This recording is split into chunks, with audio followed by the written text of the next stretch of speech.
नमस्कार, मैं सरिता सोनी और आप देख रहे हैं बीकेटी न्यूज 24। खबरों को विस्तार से जानने के लिए आइए चलते हैं खबरों की ओर।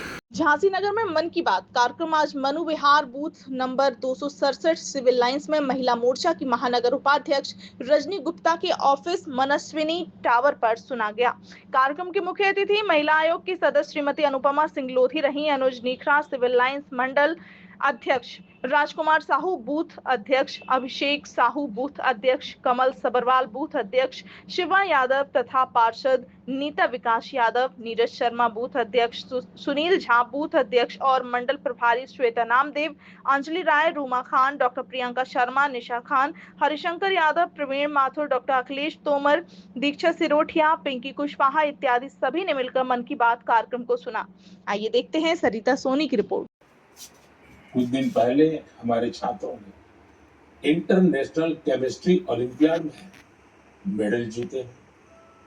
देवेश पंकज, संदीप कुची, देवव्रत प्रियदर्शी और उज्जवल केशरी, इन चारों ने भारत का नाम रोशन किया।